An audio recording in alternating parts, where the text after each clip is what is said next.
Olá, crianças! Bom dia! Vamos dar início a mais uma aula divertida. Como é que vocês estão? Então vamos lá. E antes de a gente começar a nossa aula de hoje, nós vamos fazer algo que a gente sempre faz, né? Vamos fazer um momento de oração. Agradecer a Deus pelo nosso dia. Vamos lá? Então oremos. Papai do céu, obrigado por esse dia. Obrigado pela nossa família. Obrigado pela nossa aula, obrigado pela nossa escola, obrigado por tudo. Nos protege, nos guarda, em nome de Jesus. Amém! Então nós vamos começar mais uma aula hoje. E vocês, como é que estão? Tá tudo bem com vocês? Vamos lá dar início à nossa aula de hoje? E aí, que imagina qual é o tema da nossa aula de hoje? Nossa aula de hoje será sobre a importância da água, esse bem tão importante, né, para a vida, né?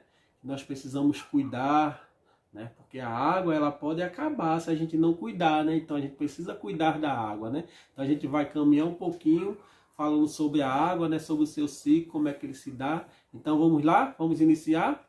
Mas para iniciar falando sobre a água, que tal a gente contar uma historinha? Vocês conhecem a historinha da gotinha da água? Então vocês vão aprender agora, tá certo? Era uma vez uma gotinha de água. Ela era redondinha, bonitinha. Um dia ela estava tomando banho de sol. E ela foi ficando pequenininha, foi encolhendo, encolhendo, até que ela sumiu, caindo na terra. Ela regou uma sementinha e nasceu uma linda flor. E assim aconteceu com a gotinha. Ela deu vida a uma linda flor. Que tal essa historinha? Vocês gostaram? Então vamos continuar com a nossa aula agora. Nós vamos falar agora um pouco sobre o ciclo da água. Então o ciclo da água, como é que ele se dá, né? O processo do ciclo da água acontece quando o sol aquece a água do mar, a água do rio, a água dos lagos, né? E a água começa a evaporar. E ela começa a evaporar e formar as nuvens. As nuvens são formadas com a evaporação dessa água pelo aquecimento do sol.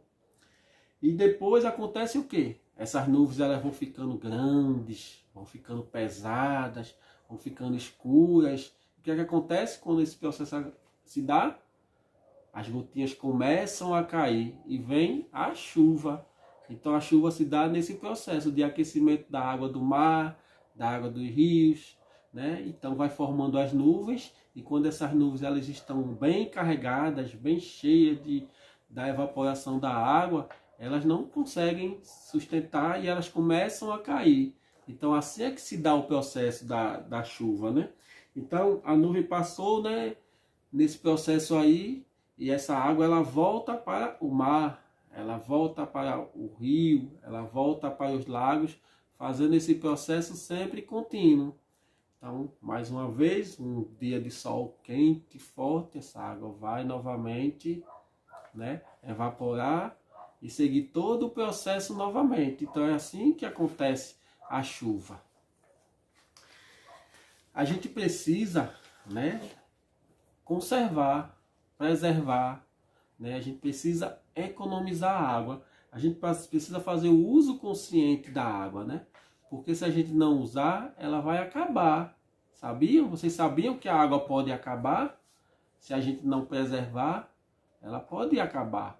Então a gente precisa ter alguns cuidados, né? A gente precisa ter alguns cuidados com essa água.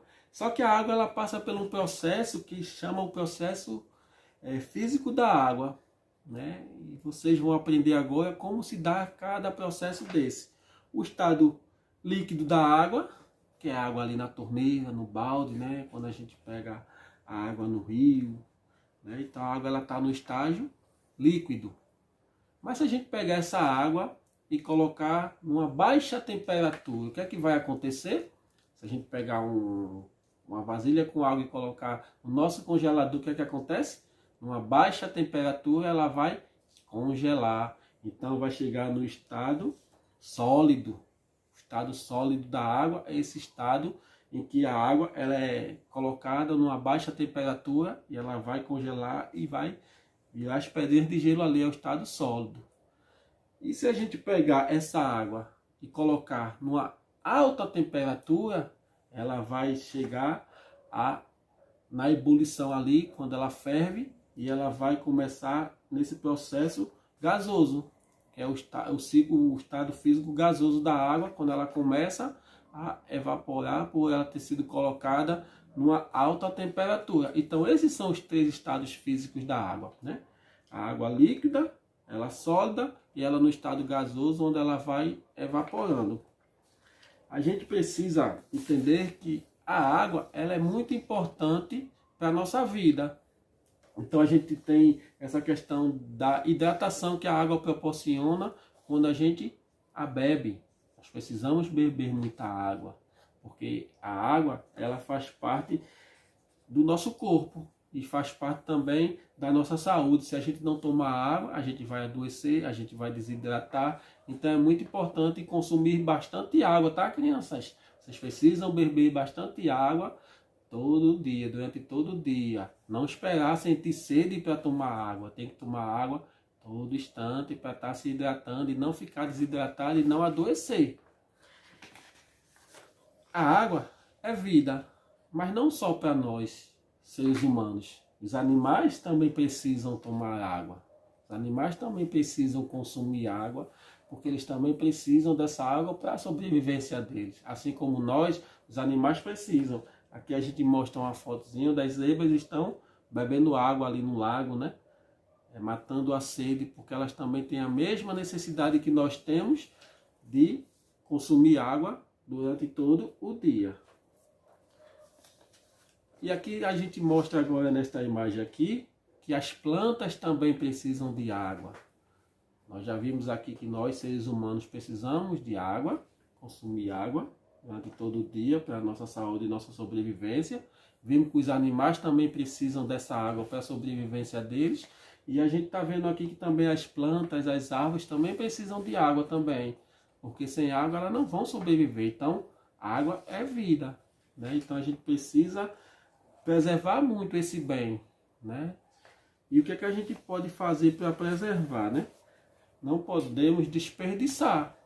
Aqui nessa imagem, né, a mamãe está fazendo o quê? A mamãe está com a mangueira, desperdiçando água. E a Mônica e a Cebolinha estão bravos aqui com a mamãe, porque não pode fazer isso, né? Então tem algumas atitudes que a gente pode fazer para evitar o desperdício de água. E essa ação aqui da mamãe não é uma ação legal, né? Tá com a mangueira ali, derramando água. Então a gente tem algumas medidas que a gente pode fazer para contribuir para preservar essa água. É durante a escovação dos dentes ali, fechar a torneira, né? Fechar a torneira para que essa água não fique derramando ali, né? Na hora do banho a gente fecha o chuveiro enquanto está se ensaboando. Quando for tirar a espuma do corpo, a gente abre novamente, né? Para que a gente possa preservar essa água, para que ela não seja desperdiçada. Ok, criançada? Então, esse foi o tema da nossa aula de hoje, né? Nossa aula foi falando sobre questão de preservar a água, né? E a gente queria propor para vocês aqui uma atividade para a próxima aula, que seria falar um pouco do que vocês fazem, né? Através de um desenho, criar um desenho bem bonito, falando quais são as ações que vocês fazem em casa para preservar a água, para que vocês possam mostrar o desenho bem bonito para o tio aqui na próxima aula, do que vocês fazem em casa, né? Se vocês fazem alguma ação que possa estar contribuindo para que preserve essa água, que é um bem tão importante para a vida de todo ser vivo, humanos, animais e plantas. Tá certo, criançada? Então espero que vocês tenham gostado. A gente se vê na próxima aula, onde vocês vão mostrar para o tio aqui o desenho do que vocês fazem em casa, com a imaginação de vocês aí para preservar essa água tão importante, tá certo? Foi muito bom estar com vocês e a gente volta na próxima aula. Tchau, tchau, criançadas. Foi muito bom estar com vocês, tá? Tchau, tchau.